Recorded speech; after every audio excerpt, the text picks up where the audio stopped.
धर्म करने के लिए सूक्ष्म बुद्धि चाहिए, सूक्ष्म बुद्धि अपेक्षित है। धर्म स्थूल बुद्धि से नहीं होता।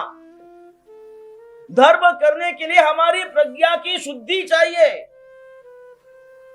बौद्धिक तीक्ष्णता चाहिए, समझदारी चाहिए, धर्म के मर्म को समझने की हमारी वृत्ति चाहिए।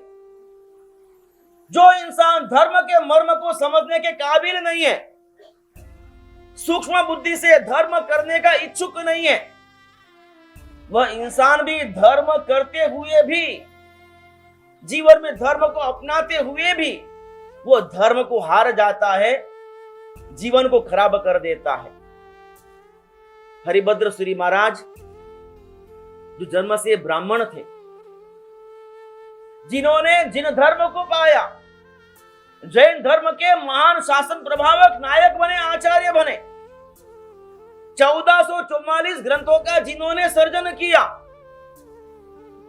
उस महापुरुष ने अपने जीवन के उन अनेक ग्रंथों में से एक ग्रंथ है अष्टक जी प्रकरण, उसके अंदर बताया है कि धर्म करने के लिए मति कैसी चाहिए।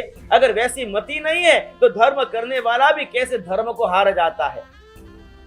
कहते कि सूक्ष्म बुद्धिया सदा ज्ञेयो धर्मो धर्मार्थ भी नरई अन्यथा धर्म बुद्धियैव तद विघात प्रसज्यते। धर्म करने वाला सूक्ष्म बुद्धि से धर्म करे, अगर सूक्ष्म बुद्धि से धर्म नहीं करता है तो धर्म बुद्धि से ही वो धर्म का ही विनाश कर देता है। धर्म बुद्धि से धर्म करता है लेकिन फिर भी उसकी प्रवृत्ति, उसकी एक्टिविटी वैसी होती है जो धर्म का ही विघातक बन जाती है।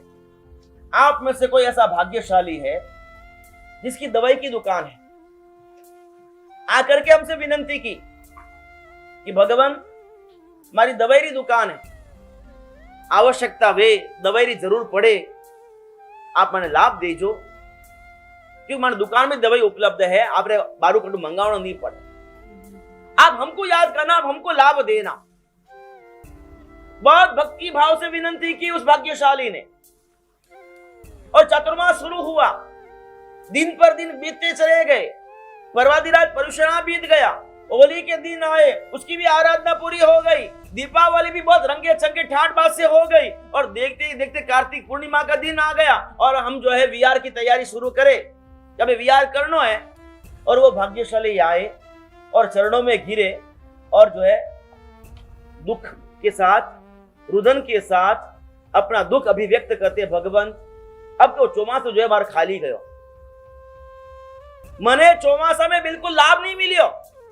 मैं आपने विनंती करी थी, दवाई री दुकान है, कोई भी जरूर पड़े दवाई लाभ मने दे जो, परंतु जो इन चौमासा में आप जो है एक दवाई रो भी मने लाभ को नहीं दियो, मने लाभ नहीं मिलियो दवाई रो। क्यों नहीं मिलियो भाई?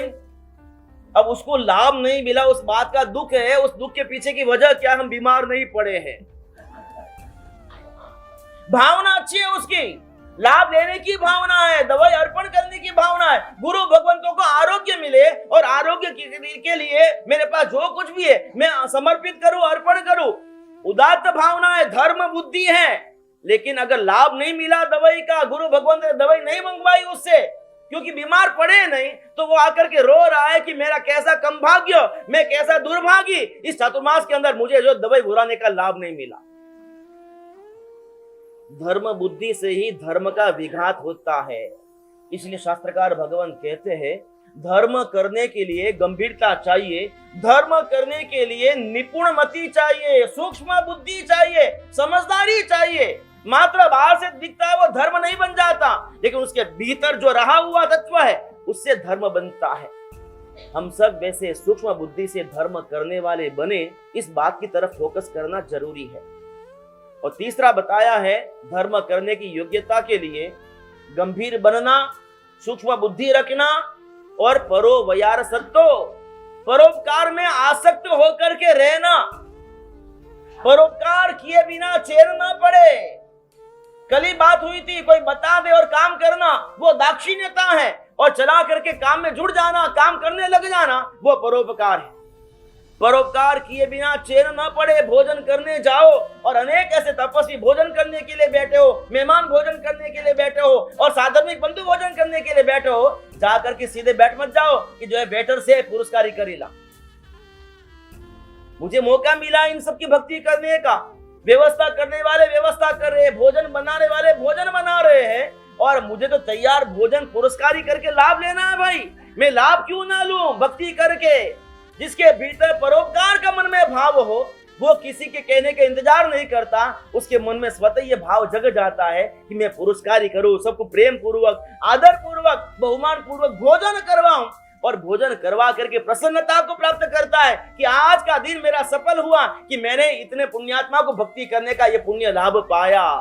ये परोपकार का भाव होता है। हमारे भगवान महावीर भी नैसार के भौर में जो परोपकार किया था, उसी का वो नतीजा था कि भगवान महावीर बने। जंगल में भोजन के समय भोजन तैयार होने के बावजूद भी सेवक लोगों ने विनती की, भोजन तैयार है, आरोग लो। भोजन करने नहीं बैठे, लेकिन उस बीहड़ अटवी में भी कोई अतिथि मिल जाए उनको भोजन करवाऊं, भोजन दूं और उसके बाद भोजन करूं। ये परोपकार का भाव नैसार के जीवन में था, और यही वजह है कि जिसके जीवन में ये बेवजह बिना कारण के भी परोपकार किए बिना चैन ना पड़ता हो, सामने कोई अवसर न हो तो भी परोपकार किए बिना जिन्हें चैन ना पड़ता हो, वही इंसान जो है भगवान बनने के लायक बनता है, काबिल बनता है। ये तीन गुण पहले गुण के साथ जुड़े हुए हैं, गंभीरपना, सूक्ष्म बुद्धि और परोपकार करने की आसक्ति, अर्थात परोपकार करने का व्यसन। हाँ, व्यसन शब्द का प्रयोग किया। आसक्त होने का मतलब है व्यसन, जिसे किए बिना चैन न पड़े, बेचैन हो जाए। अपन बेचैनी वह के सुबह से उठते हो, प्रतिक्रमण करने आते हो, मंदिर जी में जाते हो, भक्तामर का पाठ करते हो, चैत्य वंदन भी करते हो, उसके बाद प्रवचन के समय प्रवचन में आते हो, मध्याह्न के समय हमारे वहां पर सामायिक कर लेते हो, और यहाँ पर साध्वी जी भगवान की निश्रा में माता आराधना कर लेती है। संध्या के समय वापस प्रतिक्रमण की आराधना हो जाती है, और फिर रात्रि के समय परमात्मा की भक्ति का प्रसंग आता है। फिर जो वापस आप आपके बिल के अंदर चले जाते हो शयन करने के लिए। इस पूरे दिन के अंदर हिसाब लगाओ कि कभी आपने 24 घंटे के अंदर, दिन के 12 घंटे के अंदर परोपकार का कार्य कौन सा किया? 12 घंटे में मैंने कौन सा परोपकार किया? कौन सा ऐसा कार्य था कि बिना किसी के सूचन के मैंने चला करके किया और मेरे भीतर की प्रसन्नता मैंने पाई? धर्म की आराधना के अंदर, धर्म साधना के अंदर मैं किसी के काम में आया, सहयोगी बना, मुझे यह अवसर मिला, मैंने अवसर साधा, मैंने अवसर पाया।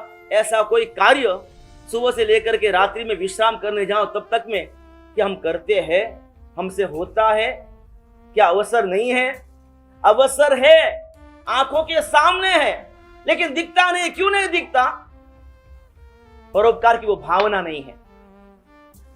हम सोचते भी हमारा काम नहीं है, वो उसका काम है, उसकी जिम्मेदारी है, उसके कहा गया वो करेगा, मैं क्यों करूं?